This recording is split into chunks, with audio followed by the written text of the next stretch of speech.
Salutations friends, welcome back to my channel. Today is going to be a quick video. I'm going to go through some recent comments and questions, have a little chit chat with you guys. So if you like these chit chatty videos, thank you. Now if you're unfamiliar with what these videos are, over the past few weeks I go and look through older comments. Maybe there was a conversation that started on a video that I wanted to expand or continue, and I love to use these videos as a way to continue discussions. I always like to let you guys know, first and foremost, I am not a fragrance expert. I am not educated on fragrance. I am not an authority on fragrance. I am a consumer and a collector. So any opinions or thoughts or feelings I share is coming from somebody who is a novice and not somebody who is trained or educated, like going to a school or getting in-depth training. That doesn't illegitimize my opinions, but sometimes when you guys watch these videos, when it comes to reviews or opinions on fragrances, some people prefer a consumer review and some people prefer a more authoritative, educated review or opinion. And I like to let you guys know where I come from. So I am a consumer. So the other thing is if my face looks a little weird, I had a bit of a head cold. So my nose has been like the color of Rudolph. It's been red, and my face has been a little bit swollen, which is I was planning on filming more videos this week, getting back into the grind of filming more than just one every other week. But I quite literally wasn't able to speak without coughing and just having a ridiculously runny nose. My face is still red, so I had to cake on as much makeup as possible. So I know I kind of look like an 80s clown. It's fine. It's fine. Just I'm trying to mask the redness of my congested sinuses and balance it with crazy amounts of glitter and a very bold lip today. So the first comment, and I think this is a great comment, and I love talking about stuff like this. This is on my last video when I was talking about the greatest of all fragrances for spring, my greatest of all fragrances. This comes from Betty B Bags, and her comment is, do I like Splendiris more than Iris? So Splendiris is from Douce de Paris, and Iris is from Xerjoff. And this is a great question because obviously Splendiris was part of my greatest of all time spring scents. I love Iris in general. It is gorgeous. Now this question has layers, which is why I love questions like this, because this is getting into one of my favorite notes, one of my favorite ways to smell, and a way that a lot of people kind of will discount florals. So Iris in and of itself, Iris from Xerjoff, there's two versions. There's the pre-reformulated one, and then there's the newer one that I have that is in that bottle right there. I am trying to find an older version. In my opinion, the older version is more carroty, is nicer and more beautiful, but I do absolutely love the newer formulation as well, which is why I have a bottle of it, because it is expensive. And even though I did buy that bottle as a tester, it still cost me hundreds of dollars. So I was willing to spend a lot of money on that. I think it was like $400, almost maybe $500 for that bottle. It was pricey. It was a pricey bottle of perfume, but it depends really. So for me, when I think about if I were to choose between Iris or Splendiris, if we had to choose between the older formulation of Iris or Splendiris, the older formulation every day, all day, that one, most definitely. That one will win across most fragrances. That is one of the most beautiful Iris scents ever. One of the other ones that will win in every case will be Iris Ganache from Guerlain.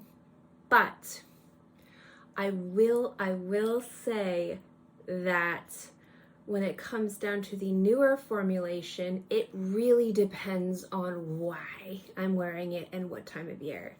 So what I like about Xerjoff's Iris is that it is denser and heavier and smells a little bit more stale.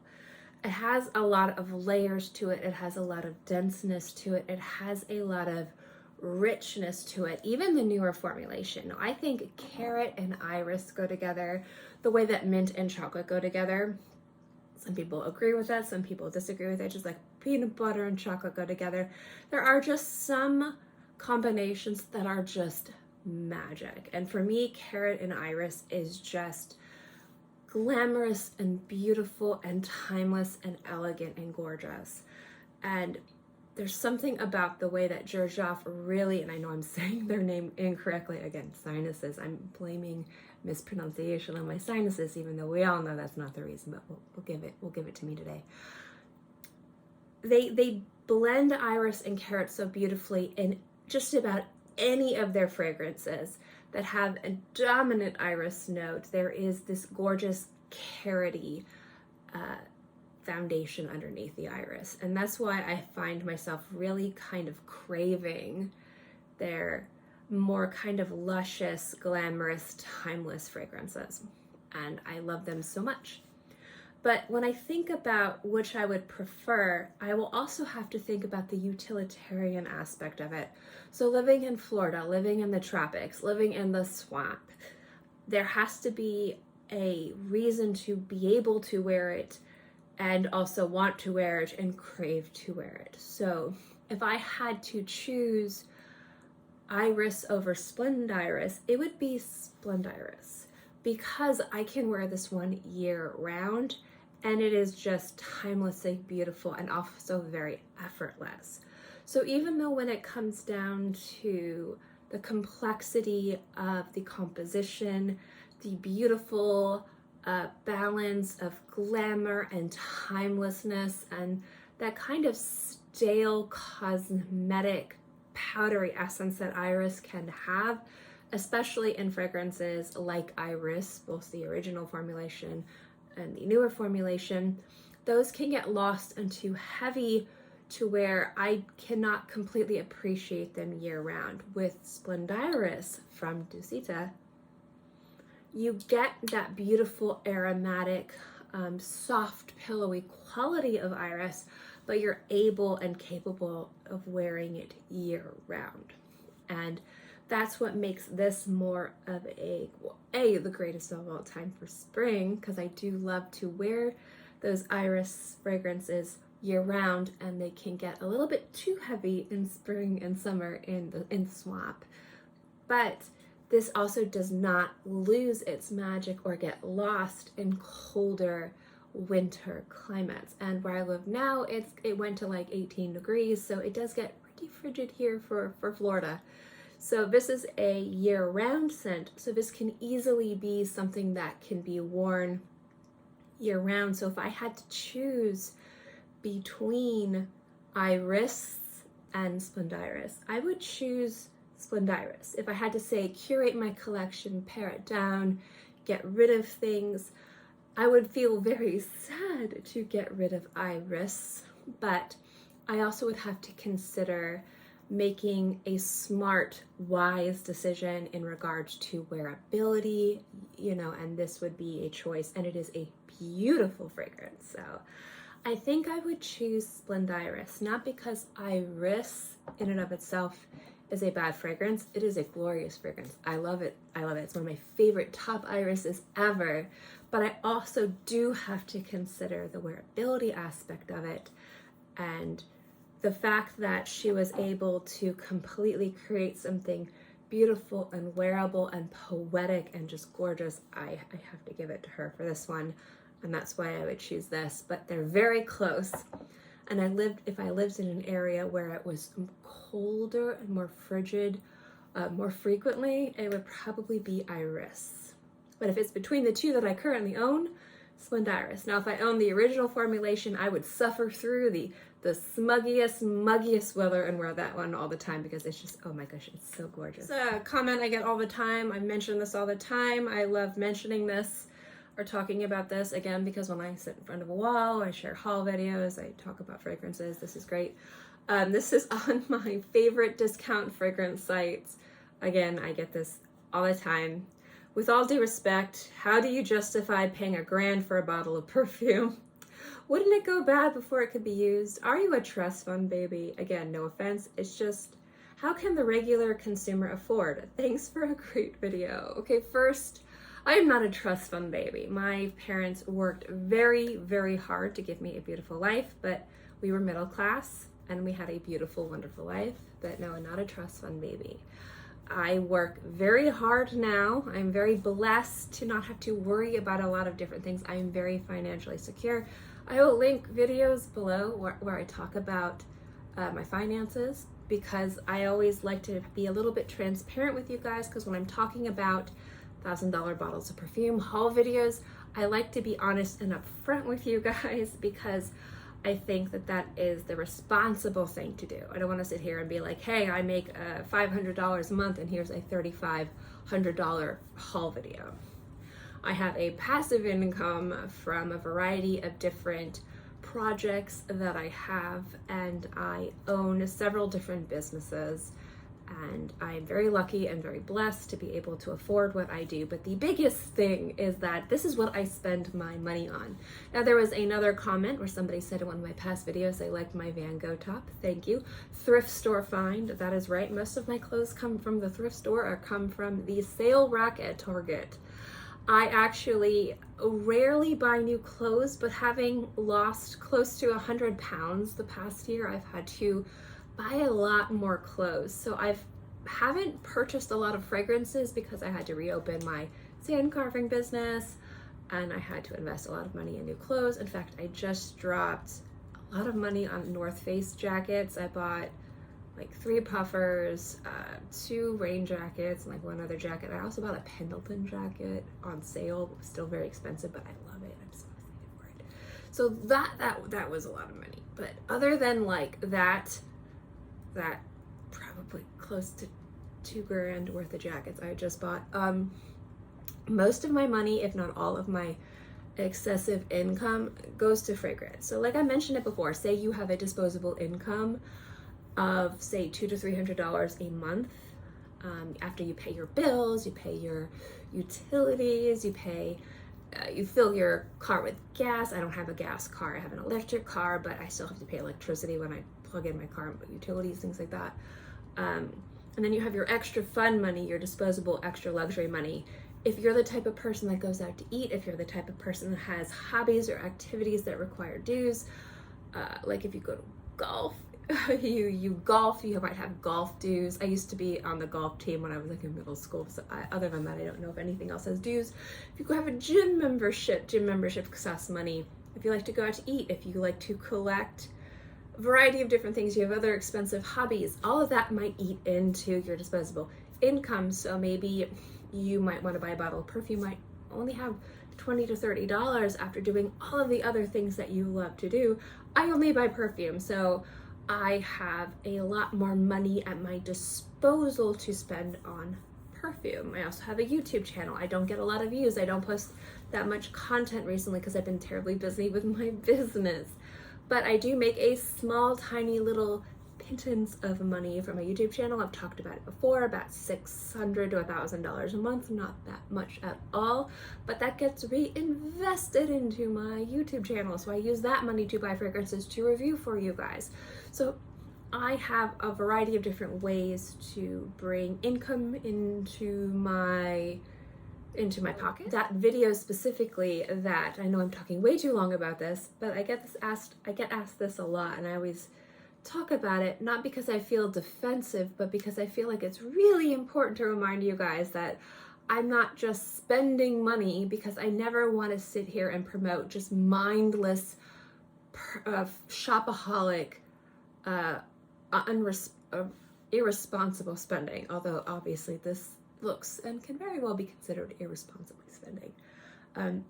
A lot of these, if not most of these, are purchased with coupon codes or reward points and discounts. So like my $1,000 bottle of perfumes, those are full retail price. I did not pay that. I mean, I probably paid like $700 for that, which is still a ridiculous amount of money, but I didn't pay full retail price. I rarely pay full retail price. And there are things that you can utilize. Like there's some like Rakuten, I think is what it is. I'm gonna link an affiliate link below. I'm not affiliated in regards to, like they reached out. I actually got this link because one of my friends was like, hey, you get cash back on this.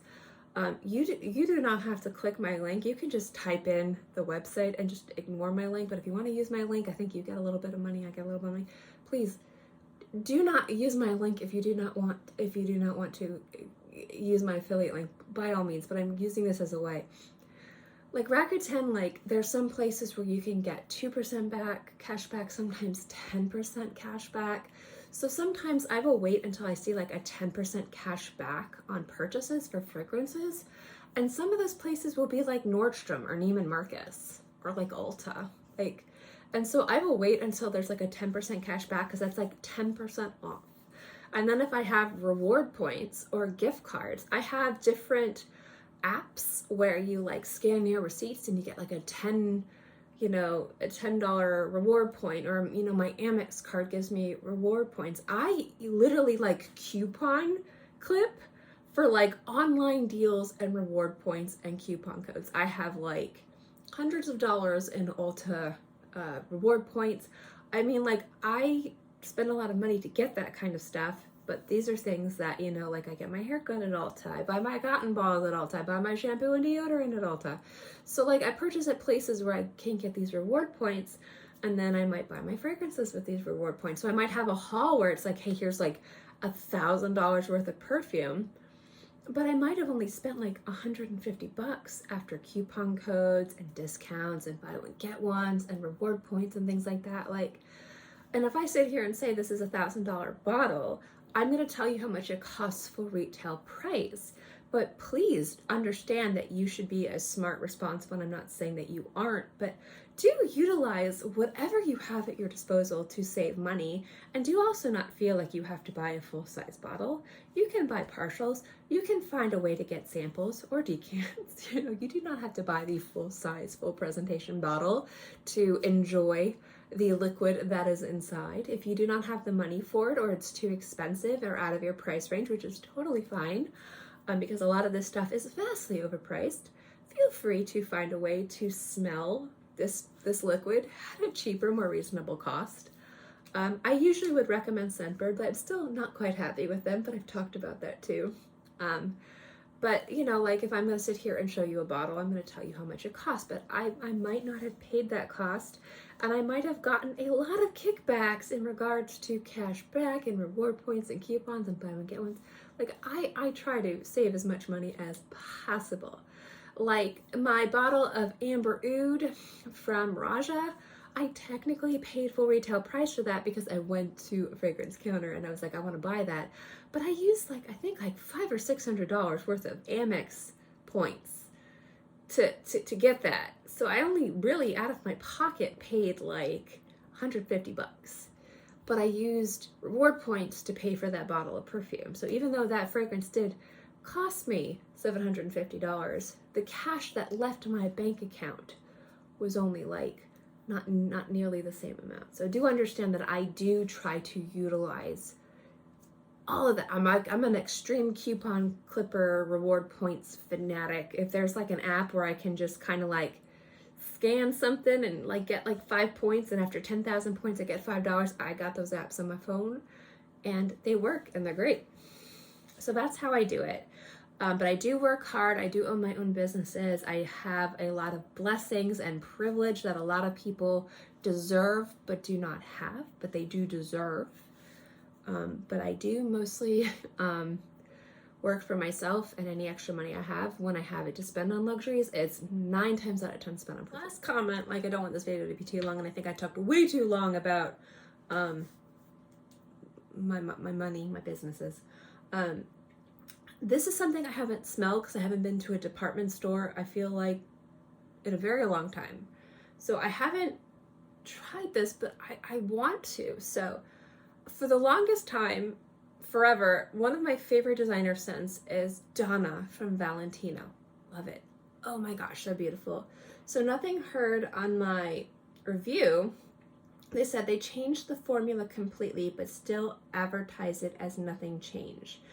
The new formula smells like old lipstick, old women in an unappealing way. Now, firstly, if you guys know me, I love it when fragrances smell like old stale lipstick that's been in like the bottom of your, you know, your grandma's bag for like years. And then you find it and you're like, oh wow, this smells like, well, like makes your like nose kind of like kind of make a funny face because it's so stale of cosmetics. I love old lipstick smelling fragrances. So normally that would be a huge selling point for me. However, I love Valentino Donna.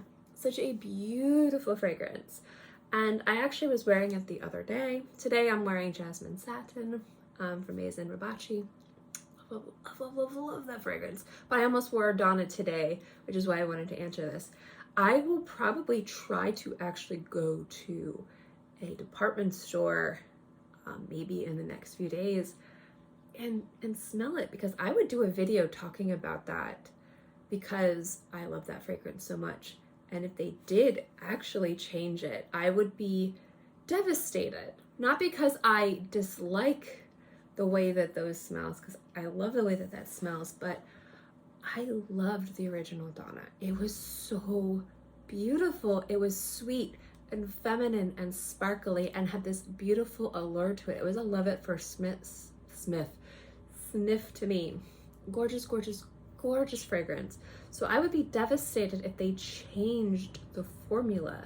And they might have had to change it because of, you know, maybe regulations changed, maybe somebody decided that they wanted to do something to make it more updated. I really don't think that they'd update it that way, but it'll be interesting to see if they did change it. So I will wear it and then go and seek out a department store fragrance counter and smell it there, because I think that would be the most true way to smell it, rather than like maybe like trying to go to a kiosk or buying a bottle someplace else and smelling it. So I'm interested to see if anyone else has smelled Donna and has maybe is it reformulated, is it changed? I would not be surprised if brands, Valentino did that, because brands do that all the time, unfortunately, and then they don't address it, and it's very sad. Or they do things like Chanel did, where they just kind of say, we are turning this to eau de parfum, and they completely butcher everything. And that is sad and devastating and a tragedy. But I do love Donna Valentino, and if that did happen, I will be very sad, and I will try to track down older bottles of it because I love it. I'm looking at my bottle right now and it is like halfway full. So if that's the case, I will buy another bottle or two older formula if I can track it down as a backup, because it is beautiful. But it's kind of sad to think that they might have done that. I'm guessing they probably did because that's what brands do. But hopefully it's good. I don't know. It makes me sad to think that they would even do that, because I love that fragrance so much. It's so good. So anyway, if any of you guys have had an opportunity to try Donna and it has been reformulated, let me know what you guys think below. Oh my gosh, my decongestion medicine is like kicking in and it's starting to getting a little loopy. So we're gonna end this video here. Thank you guys so much for watching this video. Thanks for putting up with me.